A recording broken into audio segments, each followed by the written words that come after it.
be deeper than my feet could ever wander, and my faith would be made stronger in the presence of my Savior. Spirit, lead me where my trust is without border.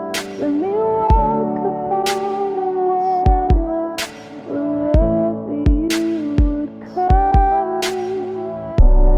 Take me deep.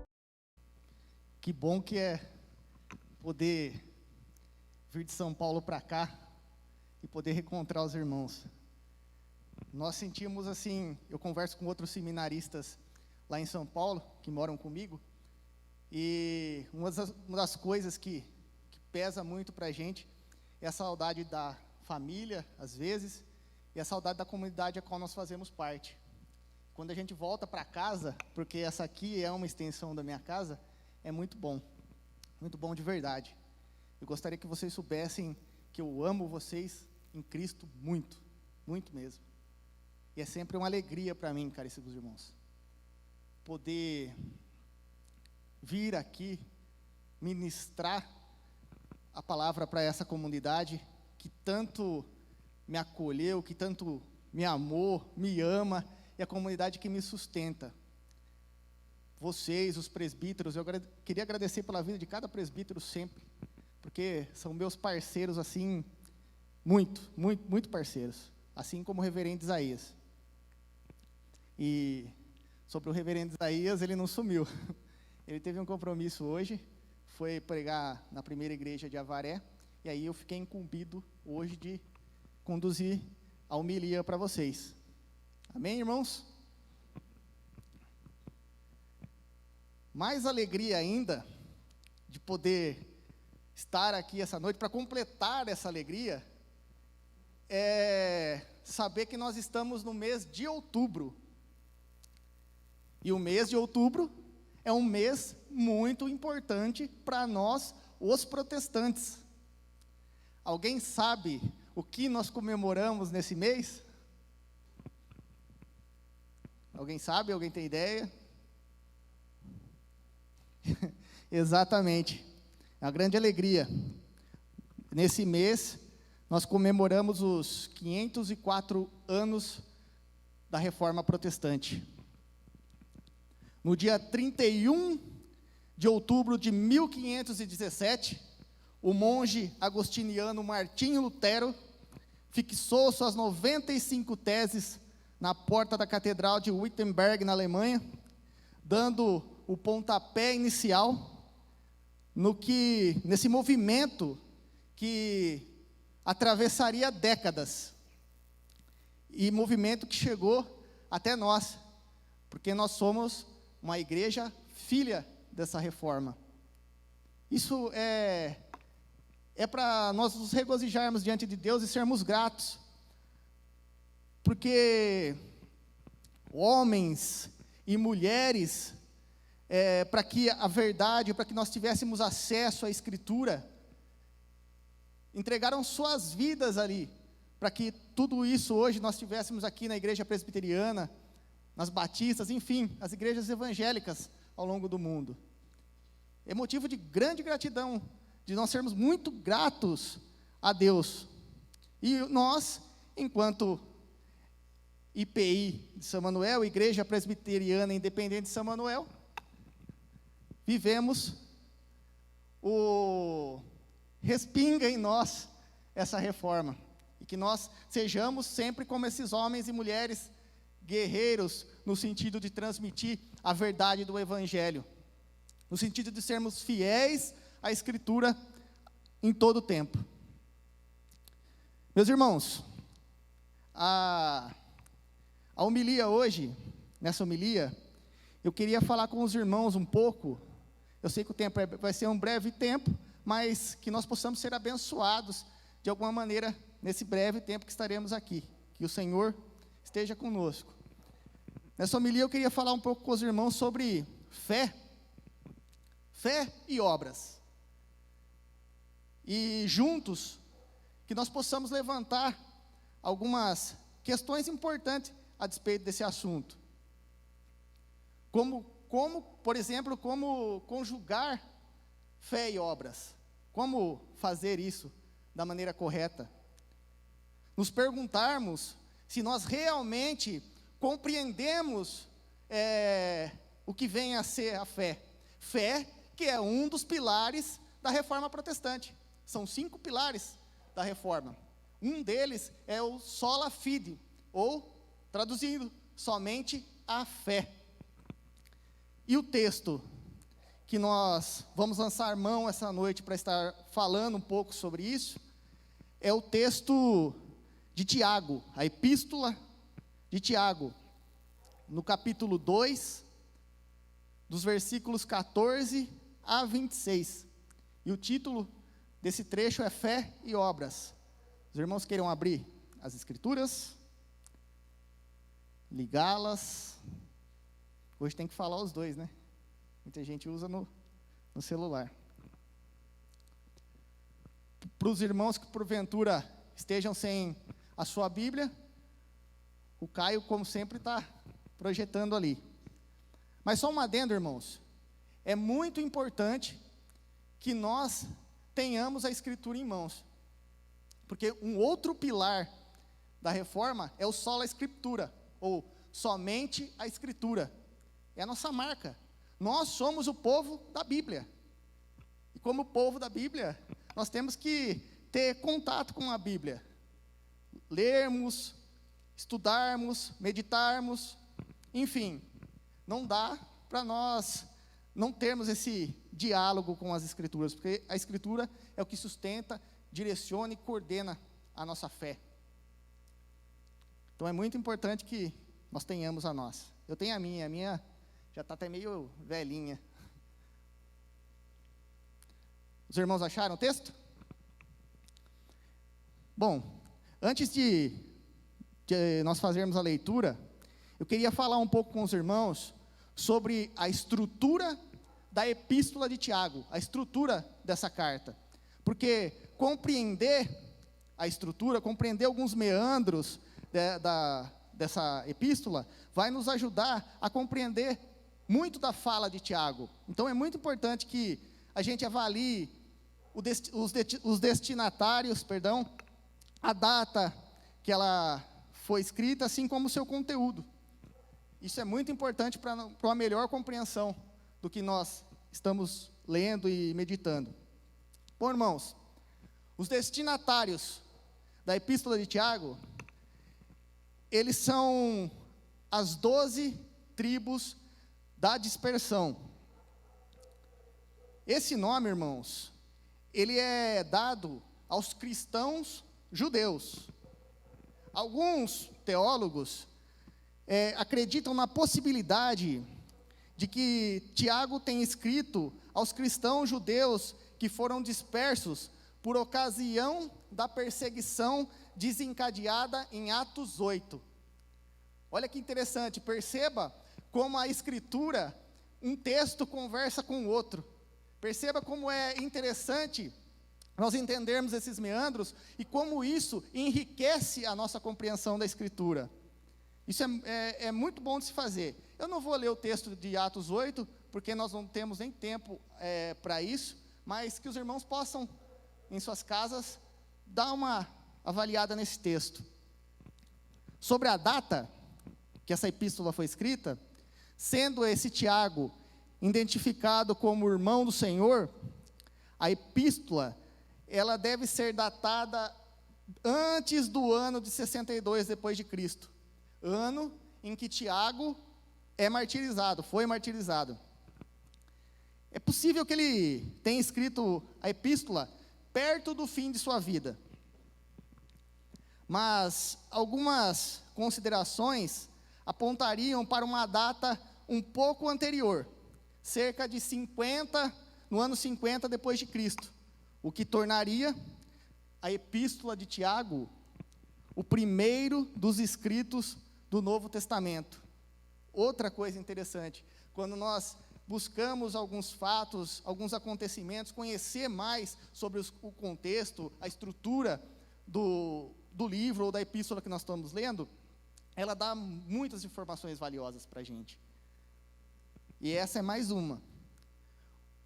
O conteúdo, Tiago, aqui ele dá conselhos práticos sobre o caráter distintivo do estilo de vida cristão. A preocupação de Tiago aqui é fazer com que os destinatários de sua carta sejam praticantes da palavra e não apenas ouvintes dela. Isso é algo muito importante. Tiago também os lembra de viverem suas vidas diárias à luz da vontade de Deus, em cuja a imagem eles são criados, em cuja a imagem nós também somos criados. Glória a Deus por isso. Basicamente, irmãos, esta é a estrutura do texto de Tiago, e texto que nós vamos estar conversando um pouco sobre ele nessa noite. Vamos para o texto então? A narrativa vai dizer: de que adianta, meus irmãos, alguém dizer que tem fé, se não tem obras? Acaso a fé pode salvá-lo?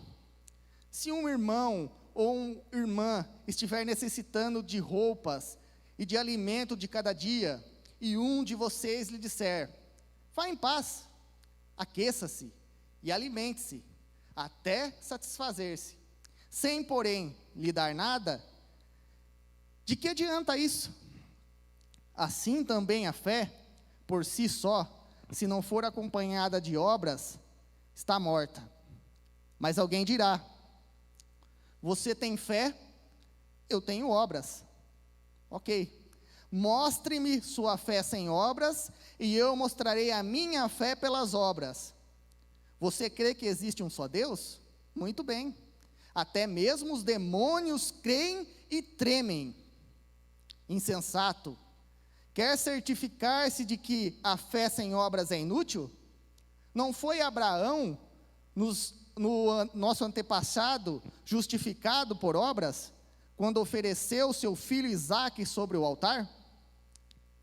Você pode ver que tanto a fé como as obras estavam atuando juntas, e a fé foi aperfeiçoada pelas obras. Cumpriu-se assim as escrituras que diz: Abraão creu em Deus, e isso lhe foi creditado como justiça. Ele foi chamado amigo de Deus. Vejam que uma pessoa é justificada por obras, e não apenas pela fé. Caso semelhante é o de Raabe, a prostituta.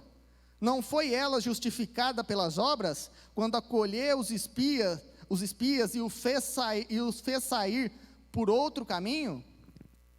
Assim como um corpo sem espírito está morto, também a fé sem obras está morta. Palavras do Senhor. Queridos irmãos, quando nós falamos sobre fé, algo que nós precisamos compreender de imediato é que a nossa fé não deve ser uma fé estéril. A nossa fé tem que estar sempre conjugada com as obras.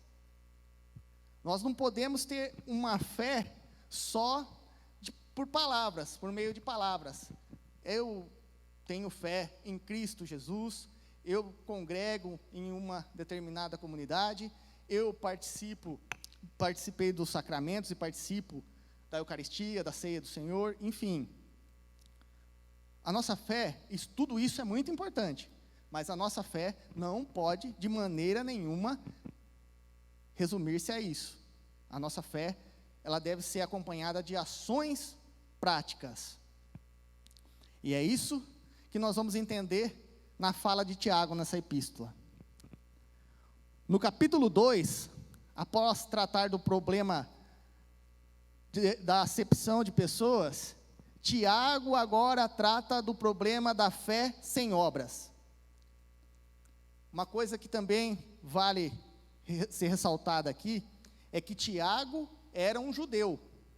Ou seja, muito mais do que a lei para Tiago, o cumprimento da mesma era algo muito caro para Tiago. Era muito importante isso na vida de Tiago. Mas aí você pode dizer, então Tiago era um legalista? De maneira nenhuma. Tiago é alguém que compreendeu a fé e compreendeu o que é a vida cristã. E à luz das Escrituras, hoje nós vamos tentar compreender esse conceito de fé e obras. Vamos ler os versículos 14 e 17 dessa mesma epístola. Vai dizer assim, a narrativa,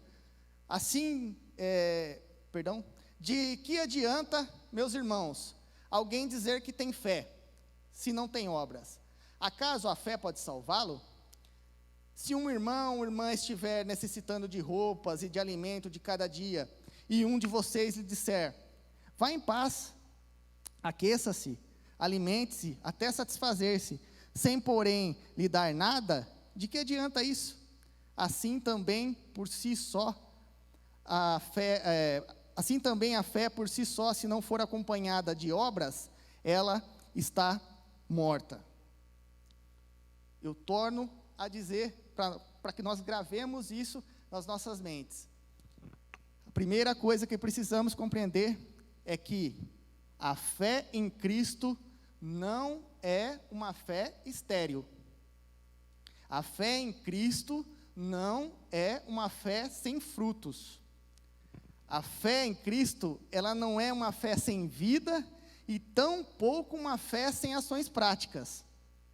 A fé em Cristo, meus irmãos, ela nos desafia a servir, porque o nosso Salvador veio para servir. Os cristãos, ao longo dos tempos, serviram. E nós não podemos chegar no nosso século, no nosso tempo, e mudar esse contexto, não querer servir. Tiago, aqui, irmãos, ele fala sobre fé com ações práticas, ou seja, uma fé que nos tira do campo do intelecto e nos faz colocar a mão na massa. Se trata de colocar em prática o que nós aprendemos durante a nossa caminhada com Cristo Jesus. Todos os domingos, nós nos reunimos aqui, nos reunimos enquanto corpo, nos reunimos nos GPs, nos grupos pequenos, quando podia, hoje não está podendo, enfim. Nós somos alimentados e vamos aprendendo mais de Jesus. Vamos aprendendo uns com os outros, enquanto corpo de Cristo, nós vamos avançando, conhecendo mais o Senhor, aprendendo mais do Senhor. E isso não pode ficar só no campo do nosso intelecto. E isso tem que ser, de alguma maneira, fazer com que gere ações em nós, a despeito de tudo que nós aprendemos, e a despeito dessa fé que um dia nós professamos em Jesus Cristo. E Tiago aqui, nesse início da fala dele, no versículo 14 até o 17, ele está falando sobre isso. Eu sei que o meu próximo está com dificuldades. Eu sei que alguém está passando por dificuldades. E eu tenho condições, de alguma maneira, de atenuar essa dificuldade. De alguma maneira eu posso amparar, sanar essa dificuldade. Mas eu, como espiritual que sou, muitas vezes, vou dizer assim, pode ficar tranquilo que eu estou orando por esse irmão. Isso é muito bom, é ótimo, a oração é importantíssima. Mas, em muitos contextos, nós precisamos fazer a oração, nós precisamos estar orando, mas precisamos também colocar a mão na massa, ou seja, requer de nós um passo a mais, requer de nós que a nossa mão seja estendida. Vocês conseguem compreender o que eu quero, o Tiago e o que eu estou dizendo aqui? Nós, em certos momentos da nossa vida, nós não podemos ficar só no campo do intelecto. Nós precisamos nos mover em direção àquele que está sofrendo, aquele que está padecendo, aquele que está necessitando de uma mão estendida. Eu estou morando em São Paulo já há alguns meses, e no caminho para o seminário, nós saímos do alojamento e até chegar no seminário, é difícil uma esquina que a gente não encontre alguém dormindo na rua. É difícil uma esquina que nós não vemos pessoas extremamente dopadas de crack. O bairro que eu moro no centro ali. E o nosso seminário também é no centro, o seminário da IPI. Então, nós vemos muito isso todos os dias. E aí, quando eu comecei a caminhar na fé, eu tinha uma concepção também sobre evangelizar. Eu tinha uma ideia formada sobre evangelismo na cabeça. Mas depois nós vamos amadurecendo e vamos entendendo esse conceito do que é evangelizar. Por exemplo, eu chego em alguém em São Paulo que está na sarjeta, e uma pessoa que a perspectiva de vida dela é zero, ela não tem mais nada. Ela está viciada em crack, ela está totalmente arruinada ali. Eu vou chegar nessa pessoa, vou me ajoelhar do lado dela e vou dizer para ela: meu irmão, eu vou orar por você. A pessoa, muitas vezes, ela não comeu há dias. Ela está sem comer há dias. Às vezes ela está desnutrida. E aí eu chego e vou falar do amor de Jesus para essa pessoa. Eu vou chegar nela e vou falar do amor de Jesus. Um Jesus que te ama. Um Jesus que quer seu bem.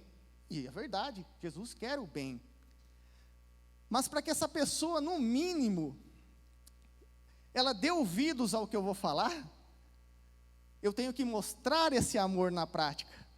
Perceba que esse amor sai do campo do intelecto e esse amor gera uma ação prática. Perceba como muda. Quando eu me achego a uma pessoa com necessidade, estendo a minha mão para ela, abraço essa pessoa, eu amo ela, eu alimento essa pessoa de alguma maneira. Eu abraço e demonstro esse amor na prática. Esse amor não é mais só um amor falado, mas é um amor demonstrado.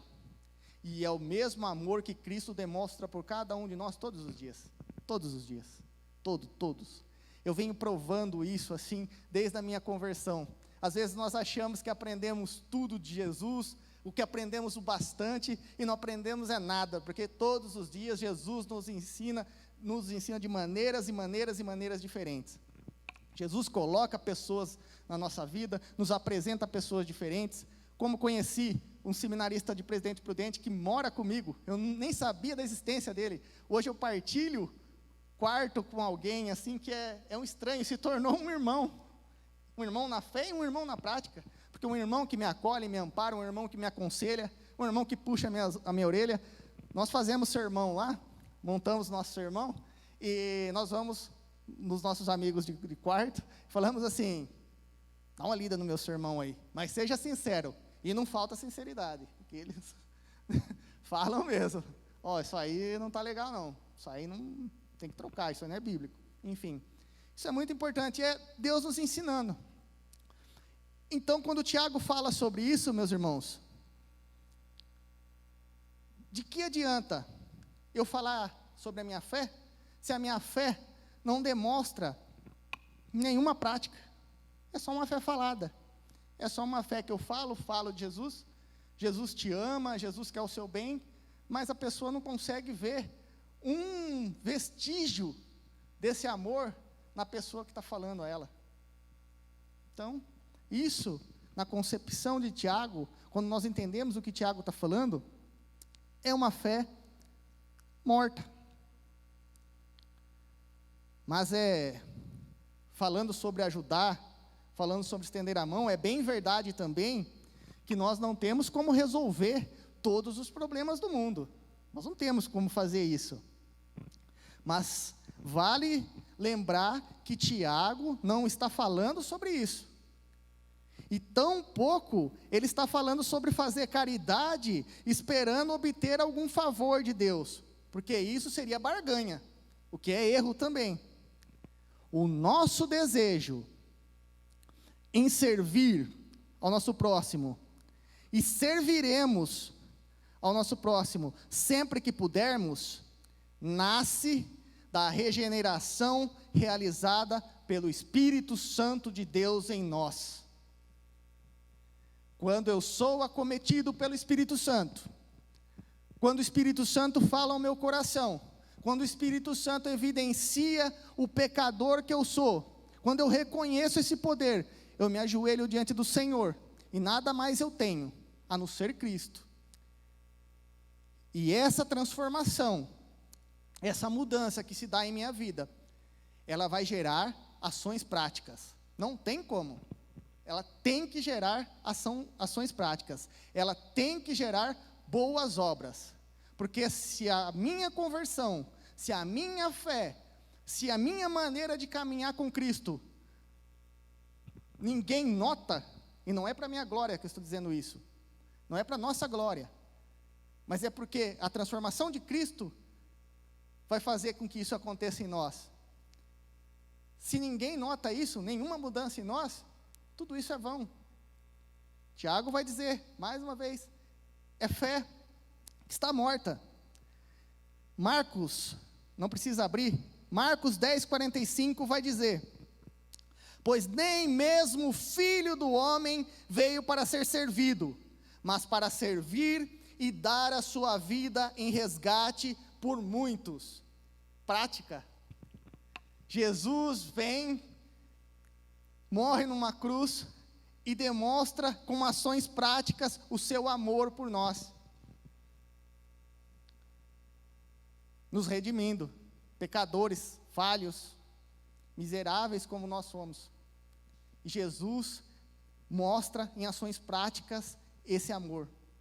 Perceba que não tem como viver uma vida antagônica a isso. Se o amor de Jesus me alcançou, esse amor transformou meu coração, esse amor me mudou, eu vou querer espalhar esse amor, eu vou querer falar desse Jesus, eu vou amar o meu próximo, porque Jesus me amou primeiro. Sempre, sempre, irmãos, vai acontecer isso, e deve acontecer. A fé que afirmamos ter, deve ser evidenciada de forma prática ao longo de nossa vida, e é sobre isso que Tiago está tratando aqui. Não adianta possuirmos uma vida ultra espiritual, se isso não é evidenciado em atitudes práticas na nossa vida. E aí eu posso abrir o leque. Não se trata só de ações sociais. Ações práticas é ver um irmão sofrendo e eu ter o meu ombro estendido para esse irmão. É ver o irmão sofrendo e eu abraçá-lo. A minha fé é demonstrada no perdão que a minha vida manifesta, e no meu caráter regenerado. Tudo é transformado quando Jesus toca. Tudo que Jesus toca, tudo que Jesus vem e intervém é transformado. Nada fica da mesma maneira. Só que há um problema nisso tudo, quando nós pensamos sobre isso. O problema é que os cristãos, muitos cristãos do nosso tempo, eles acabam sendo bons no campo do discurso, mas infelizmente, meus irmãos, na prática eles são sofríveis. Falam de amor, mas não amam, falam de perdão, mas não perdoam, falam de estender a mão ao necessitado, mas não estendem, e esquecem que nós estamos sendo observados pelo Criador do Universo, o Deus Todo-Poderoso, assim como somos observados pelas pessoas que estão ao entorno de nós. E a pergunta que eu levanto hoje, com muito amor para a nossa igreja, é: será que as pessoas na nossa família, no nosso trabalho, na nossa escola, na nossa faculdade, as pessoas que convivem conosco, será que elas veem em nós atitudes semelhantes à atitude de Cristo? Será, meus irmãos, que ao olhar as nossas atitudes, a nossa fé em ação, a ação da nossa fé, essas pessoas desejariam frequentar a igreja a qual nós frequentamos? Eu vou reformular essa pergunta. Será que essas pessoas que nos observam, elas querem professar a mesma fé que nós vivemos? Essa é uma pergunta que nós temos que nos responder todos os dias da nossa vida. Todos os dias. Todos os dias. porque nós somos observados primeiramente por Deus, e a Ele, meus irmãos, nós não enganamos. Deus vê, conhece o nosso coração, conhece o nosso íntimo. Por isso que não adianta, no meu caso, subir aqui com um discurso bem montadinho, talvez um sermão bem feito, talvez vestir uma roupa de crente, e as pessoas me chamam de padre, mas não é padre não, viu? A tradição da igreja presbiteriana costuma usar a gola clerical, mas isso é assunto para uma outra hora. Mas não adianta nada, se eu só fico no campo do discurso, se a minha vida, quando saia por essas portas, continua sendo a mesma vida do Anderson Marcelo antigo. É só fala. Só que essa fala cai logo por terra quando as pessoas começam a ver as minhas atitudes. Quando as pessoas começam a ver como é o modus operandi da minha vida. Isso cai facilmente por terra.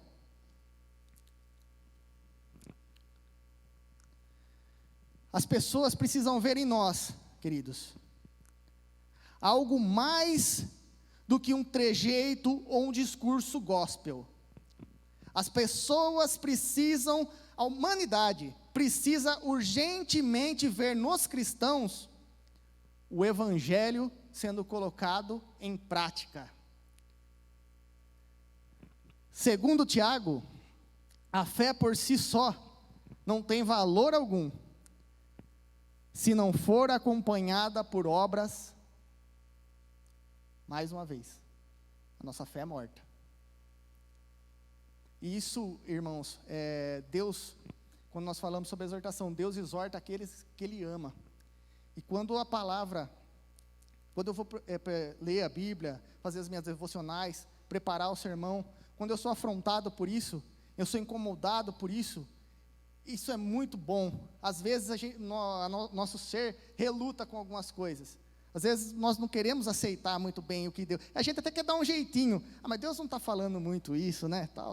Não. Deus está nos exortando porque Ele nos ama. E se nós atendemos a essa correção, nós somos sempre transformados. Sempre vamos estar de acordo com a vontade dEle.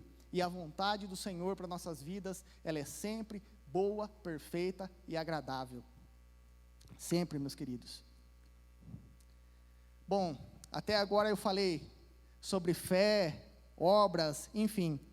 E talvez alguns de vocês podem estar se perguntando, mas a Bíblia também não fala que a salvação não é por obras, e sim pela fé? Não é Paulo que fala isso? E eu vou dizer para vocês que sim, Paulo fala que a salvação realmente, ela não é por obras, e sim pela fé. Paulo lá em Efésios 2, de 8 a 9, vai dizer: pois vocês são salvos pela graça, por meio da fé, e isto não vem de vocês, é dom de Deus, não por obras, para que ninguém se glorie. Paulo está falando exatamente isso. E o reformador do século XVI, Martim Lutero, em sua época, fez uma compreensão errada sobre isso. Ele também teve essa dúvida sobre fé e obras. E isso levou Martim Lutero a dizer que a epístola de Tiago se tratava de uma carta de palha, e que não deveria nem estar no cânon bíblico. Martim Lutero teve essa dúvida. Ainda bem que os exegetas bíblicos, ao longo da história, foram desmistificando isso, e compreendendo que Tiago não estava falando que nós adquirimos a nossa salvação através de obras. Tiago não disse isso. Em todo tempo, Tiago está tratando da salvação que é evidenciada através das obras, ou seja, não somos salvos por meio das boas obras que praticamos, mas para as boas obras. Se realmente fomos salvos por Cristo, é natural que de nós fluam obras advindas dessa salvação. Eu não pago penitência, eu não oro pelo aflito, eu não dou comida ao necessitado, esperando que de alguma forma Deus vai me beneficiar com isso. Eu estou fazendo tudo isso, mas já estou olhando para Deus, assim, ó Deus, as minhas boas obras, hein? Já estou dando comida, já estou olhando para o céu. As minhas boas obras, eu estou sustentando aqui, ó, estou tratando, estou fazendo. Não. Não se trata disso, Tiago não está falando disso. Tiago está falando que a fé é para as boas obras. Eu sou salvo para, não é salvo por. Salvo para é, eu fui alcançado, então agora tudo que advém de mim é fruto dessa salvação. Veja esse texto, 1 João 2,6. Aquele que se diz estar nele, também deve andar como ele andou. Como nosso Senhor Jesus Cristo andou nessa terra, meus queridos. Como Jesus Cristo caminhou, como Jesus Cristo nos ensinou, como que ao longo do tempo a igreja caminhou. A igreja caminhou sempre em ações que adivinham dessa salvação. E tudo que está fora disso, tudo que está fora desse contexto, são obras mortas também. Se algum de nós aqui, nessa noite, realiza alguma boa obra, se algum de nós trabalha em alguma ONG, alguma coisa, acreditando que você pode comprar um favor de Deus fazendo isso, como dizem os mais antigos, meu avô dizia, pode tirar o seu cavalinho da chuva. Que não é assim. Nós não podemos comprar nada de Deus. Eu faço as coisas, tudo que advém de mim de bom, é porque eu fui alcançado por Deus primeiro. É porque eu estou afirmando às pessoas que o Espírito Santo de Deus habita em mim. Se o Espírito Santo de Deus habita em mim, o próprio Deus habita em mim. Como que Deus habitando em mim, Deus fazendo morada em mim, obras diferentes dessa vão fluir? Dá para ser assim? Não dá, não é verdade? Eu falar para você que eu amo você em Cristo, eu chego no Daniel, meu irmão, eu te amo em Cristo, cara. Mas eu viro as costas, lenha no Daniel. É fala morta, fala que não tem poder, fala mentirosa. Nós passamos por mentiroso. Vamos para o versículo 18 para a gente pensar mais um pouco sobre isso. Mas alguém dirá: você tem fé, eu tenho obras. Mostre-me a sua fé sem obras, e eu mostrarei minha fé pelas obras. Se Paulo e Tiago, irmãos, hoje, no século 21, nos encontrasse e perguntasse, eu estou falando aqui individualmente, não para a igreja como um todo, para cada um de nós, se nós somos cristãos, ele chega em você, cumprimenta, tudo bom? Beleza, Daniel, beleza? Você é cristão?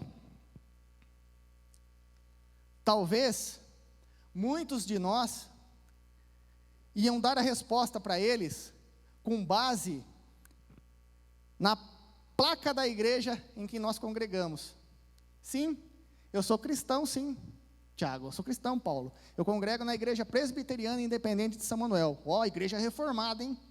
Igreja de tradição reformada, Bíblia, sola Escritura, beleza. Outros talvez dariam a resposta com base na carteirinha de membro.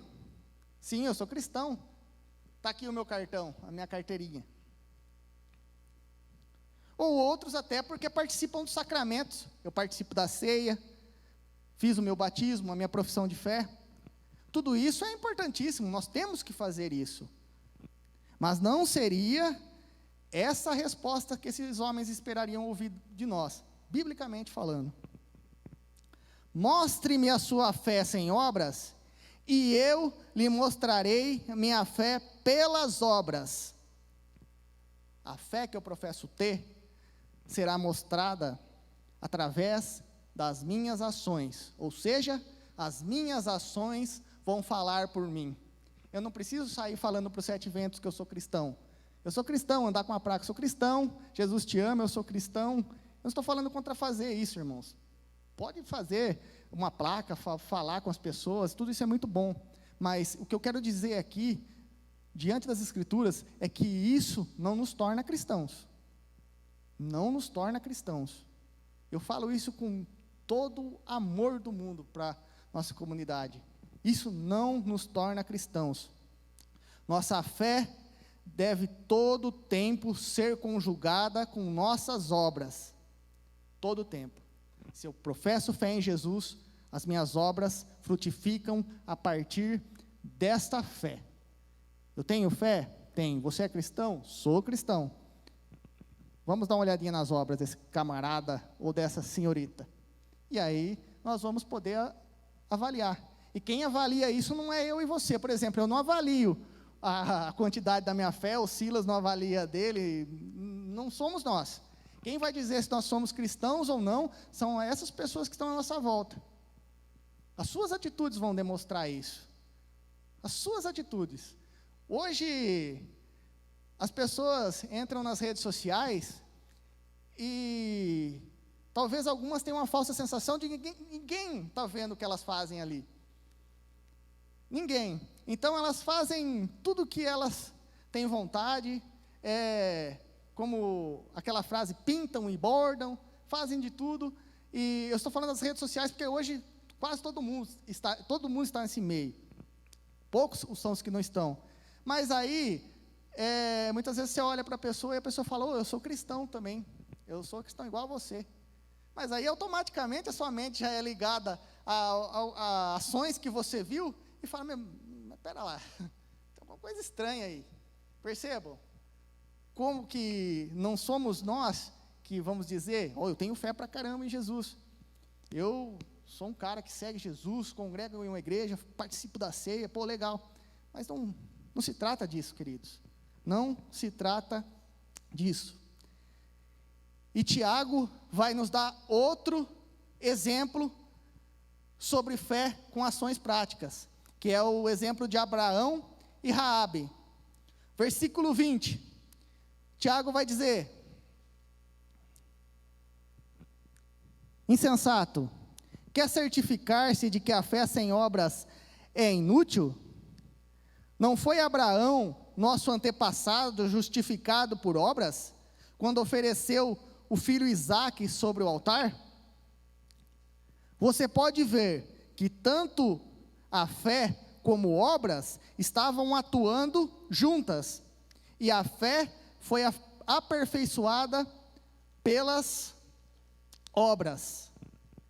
Tiago nos apresenta aqui, meus irmãos, um forte argumento de que a fé de valor real e genuíno possui obras como evidência. As obras de Abraão provaram que ele tinha uma fé profunda em seu coração e que realmente ele amava a Deus. Demonstrou perante Deus e perante aos homens que era em palavras e em atos amigo de Deus. Deus hoje não nos pede para que nós sacrifiquemos os nossos filhos. Deus só está pedindo aos cristãos que caminhem segundo a sua escritura, a sua verdade. Deus está falando, você se transformou, meu irmão? Vai lá e frutifica. Mostra isso. Frutifique para o mundo. Faça discípulos. Creia. Haja como um cristão de verdade. Essa prova se dá na vida de Abraão. Essa prova que se dá na vida de Abraão deve habilitar-nos a ver que uma afirmação de fé sem obras para testificá-la é ineficaz e sem valor. Se afirmamos crer nas boas novas, mas nunca fizemos nada relacionado com tal crença, se nunca falamos sobre Cristo, nem transmitimos as boas novas, se nunca fazemos nada para ajudar o nosso próximo, se a nossa fé não causou uma mudança em nós para melhor, que valor tem essa fé? É isso que Deus está pedindo para a nossa geração. Muitas vezes a gente escuta gritos de guerra falando que nós somos a geração de Davi, a geração de... Enfim, somos a geração que vai marcar esse tempo. E nós vemos no censo de 2010 que nós somos 50 milhões de evangélicos no Brasil. E o Brasil, ele nunca foi tão corrupto quanto ele é. Tem algo de errado nisso, não tem? Tem algo muito errado nisso. Nós vemos uma bancada evangélica que pouco representa o Cristo. E todos os cristãos levam essa pecha, pastores sérios, pastores piedosos, levando a pecha de pastores ladrões por conta de homens que nunca provaram uma transformação genuína.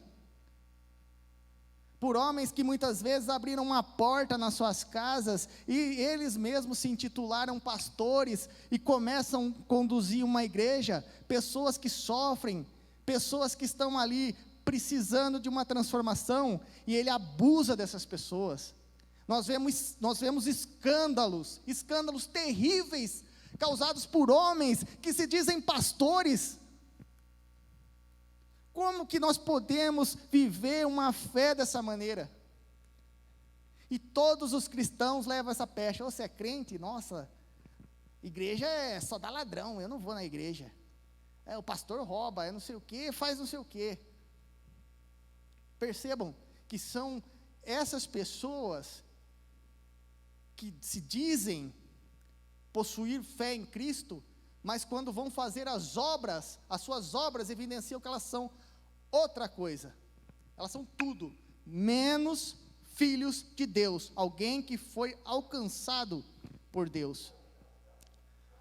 Tiago segue dando outro exemplo, que é o exemplo de Raabe. A história de Raabe, ela está em Josué 2. Eu não vou ler a história de Raabe aqui. E no versículo 25, Tiago vai dizer: os irmãos leiam a história de Raabe em casa, não deixem de ler, por favor. Tiago vai dizer no versículo 25: caso semelhante é o de Raabe, a prostituta. Não foi ela justificada pelas obras, quando acolheu os espias e os fez sair por outro caminho? Irmãos, Raabe era uma mulher que ouviu falar de Deus e ouviu falar das obras que Deus fazia no meio do povo de Israel. E diante disso, essa mulher é transformada. A convicção de fé dessa mulher fez com que ela não hesitasse em esconder esses espias, esses homens que vinham em nome do Senhor. Por isso que eu falo, leiam essa história de Raabe, para que vocês tenham uma melhor compreensão do que Tiago está dizendo aqui. Raabe, ela tinha fé antes de realizar obras, ou seja, Raabe ouviu falar das obras do Senhor, Raabe creu nas obras do Senhor, Raabe foi transformada, e Raabe, na hora que teve que colocar a mão na massa, se arriscando, não pensou duas vezes, bora fazer.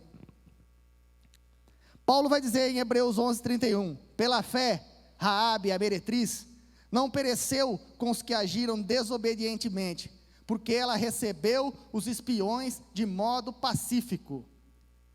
A fé, irmãos, que Raabe tinha, não era uma fé inativa e tão pouco estéril. Deus certamente não teria declarado Raabe justa se tivesse apenas vivendo uma fé fictícia ou improdutiva, se não tivesse tomado medidas para proteger esses homens, esses espiões, mas tivesse deixado que esses representantes do Deus de Israel fossem mortos. Perceba, Raabe creu, e a crença de Raabe se transformou em ações práticas em sua vida. Eu vou concluindo aqui, quero chamar até o louvor para se posicionar,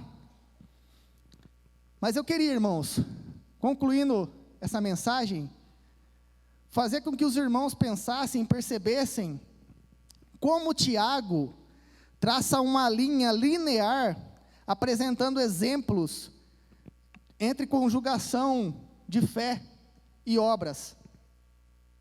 Tiago vai concluir o seu pensamento no versículo 26, dizendo: assim como o corpo sem o espírito está morto, também a fé sem obras está morta.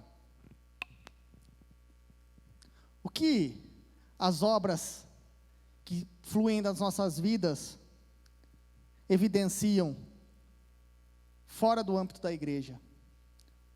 O reverendo Isaías falou uma vez aqui, e eu retorno o que ele disse: ser crente, ser evangélico, ser protestante, dentro dessas 4 paredes, é algo muito fácil, meus irmãos, é algo muito fácil. Eu compro uma boa Bíblia, eu sento, ouço a palavra, eu canto os cânticos, eu participo da Eucaristia, eu faço profissão de fé, eu sou batizado, tudo isso é muito fácil. Mas eu provo que sou cristão quando eu saio por essas portas e durante a semana eu vivo a fé na prática que eu professo ter. Os amigos do meu trabalho falam: esse cara é diferente. Os amigos que me acompanham falam: nossa, esse cara foi de um jeito no passado e eu não consigo acreditar no que aconteceu com ele. Como esse cara mudou? Eu converso com irmãos e os irmãos me contam assim: cara, como Deus tem mudado a minha vida, como Deus tem providenciado que pessoas encontrem a minha vida, coloquem pessoas na minha vida para me ajudar a caminhar. Eu sinto essa mão de Deus. Tudo isso são as pessoas que creram e colocaram sua fé em prática fora daqui. Um dia eu fui alcançado, eu nasci, muitos já sabem disso, mas para os que não sabem, eu nasci em lar cristão. A minha tia, meu tio está aí, a minha avó, eu sou de família, meu primo, eu sou de família protestante. Eu ia quando criança na igreja com a minha avó, depois minha tia, mas eu nunca quis muito saber de igreja, não, nunca fui muito ligado nisso, esse negócio de igreja. Eu também achava que crente roubava, e, enfim, eu queria saber de rock and roll, queria saber de pirar a cabeça, acho que é demodê falar isso aí, né? Pirar o cabeção, enfim, curte balada. Eu levei uma adolescência assim bem atribulada. Quem me conhece sabe disso. Mas um dia, alguém que foi alcançado por Cristo plantou a sementinha em mim. Um dia eu lembrei das orações da minha avó. Às vezes eu ficava deitado na sala da casa da minha avó e a minha avó começava a orar e cantar no quarto dela. Eu contei essa história aqui uma vez, e muitas vezes eu levantava e fechava a porta e falava: nossa, começou, não vou conseguir assistir televisão.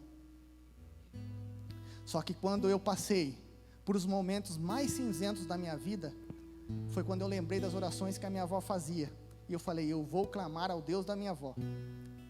E eu ajoelhei no chão da minha casa, eu estava de férias no meu trabalho na época, e falei para Deus, falei: meu Senhor, me muda, eu não quero ser mais assim. Eu não sei orar, eu sou falho, sou pecador, sou miserável, e eu dependo tão somente das suas mãos sobre a minha vida, porque eu não suporto mais viver dessa maneira. Mal sabia eu que depois da minha conversão eu ia encontrar essas pessoas maravilhosas, outras pessoas maravilhosas,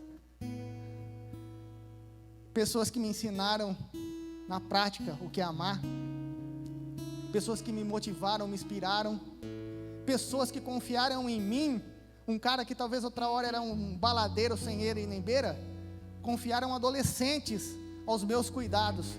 Quando eu fui primeira vez líder de adolescentes, eu não cabia dentro de mim de alegria. Eu falava: como que essas pessoas confiam em mim? Mas elas confiaram. E um belo dia, o reverendo Paulo Júnior chegou em mim, há anos, já fazem anos isso, e falou assim: cara, Deus tem falado muito comigo, e Deus, de alguma maneira, me orienta a chegar em você e falar assim: cara, você tem o chamado para o ministério. Eu assustei, falei: como? Chamado para o ministério? Ele falou: vamos caminhar junto? Vamos caminhar para avaliar esse chamado? Para ver se você realmente tem esse chamado e a gente envia você para o seminário? Você topa? Eu falei: topo. Confiança. Mais um que estendeu a mão. E a gente começou a caminhar. E eu viajei com o Paulo Júnior. A gente viajou para vários lugares. É um cara que sempre esteve do meu lado e sempre está do meu lado. Lá do Canadá ele me mandava mensagens. Depois, já de muito tempo, já sendo candidato do seminário, na época que eu era candidato, o Isaías chegou, o reverendo Isaías me ajudou e me amou e me ama até hoje. Então percebam, isso são os frutos, são pessoas que vivem a fé na prática, são pessoas que já não vão com um ar de desconfiança nas outras, são pessoas que tão somente amam, e elas conseguem amar porque Cristo as amou primeiro. Não se trata do amor da boca para fora, meus irmãos, se trata de amar verdadeiramente. Se trata dos amigos que, quando sentem saudade, né, Lê? Mandam mensagem lá em São Paulo: e aí, meu irmão, como que você está aí? Dos amigos que falam que estão com saudade, dos amigos que nos amam tão somente porque nos amam. De encontrar pessoas tão queridas como Silas, de encontrar a Letícia, a Dona Elza. A Dona Elza não se cabe de amor, ela vê a gente, isso é muito bom, é bom demais, bom demais. Essas, irmãos, e outras perguntas, como a nossa fé evidencia a salvação que professamos, essas perguntas devem circuncidar nossa mente todo o tempo. Deus não se agrada que vivamos uma fé morta e tão pouco inoperante, mas o desejo do Senhor é que vivamos uma fé vibrante, uma fé que tem brilho nos olhos, uma fé que é advinda desse Deus todo-poderoso que criou céus e terra, desse mesmo Deus que levantou homens como Martinho Lutero, João Calvino, levantou tantos homens que entregaram suas vidas para que essa mensagem chegasse até nós hoje, para que nós nos formássemos como igreja de Cristo.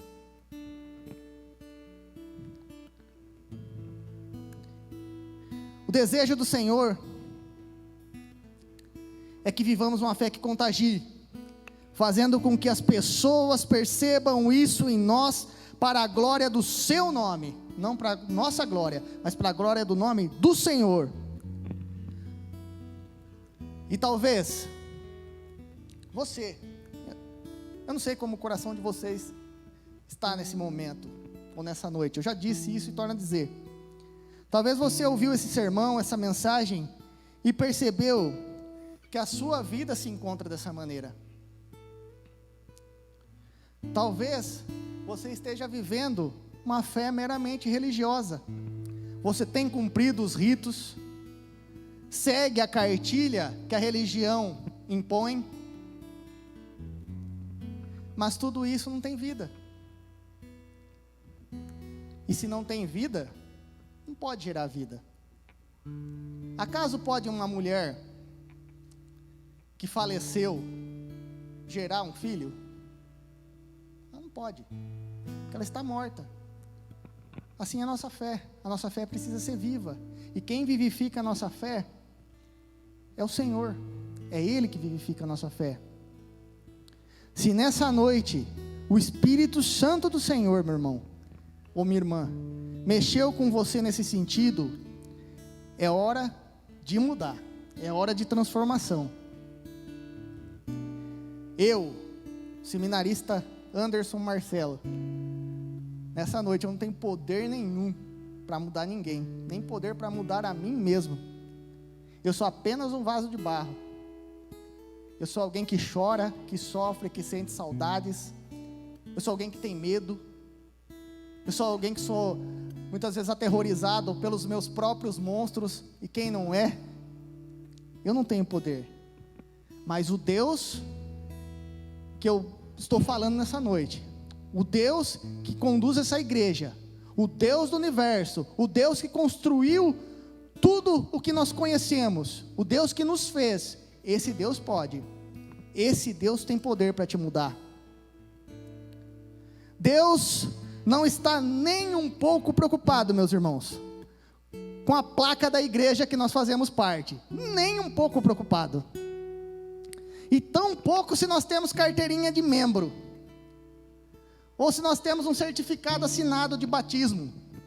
Deus nosso Senhor está interessado se nós compreendemos de fato a sua vontade para a igreja, para mim e para cada um de vocês.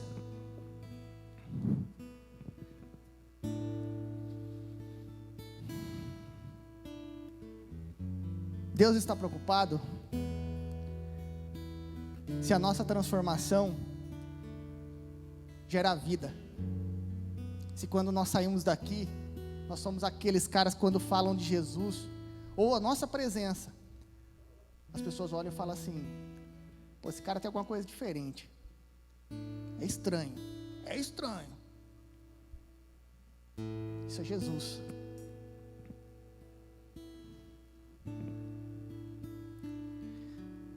Irmãos, que o Senhor nos fortaleça e que possamos viver essa fé com intensidade e que haja em todos nós, todos os dias, alegria de servir ao Senhor. Alegria, alegria. Alegria nesse Deus maravilhoso, nesse Deus que resgata aquele que ninguém acredita, nesse Deus que está esperando que você alcance aquele camarada que talvez você critique lá. Olha esse cara, que as coisas que ele faz, nossa, você também é pecador, irmão, você também precisa de transformação, todo mundo precisa, e Deus, Ele está disposto a isso, e nós temos o privilégio de ser usados por Deus para ir a esses perdidos, e que nós possamos fazer isso. Deixo aqui, concluo com uma frase do reformador Martim Lutero: sempre que você lavar o rosto de manhã, lembre-se do seu batismo e a quem você, meu irmão e minha irmã, pertence. Vá e viva o seu dia de acordo com essa verdade, amém?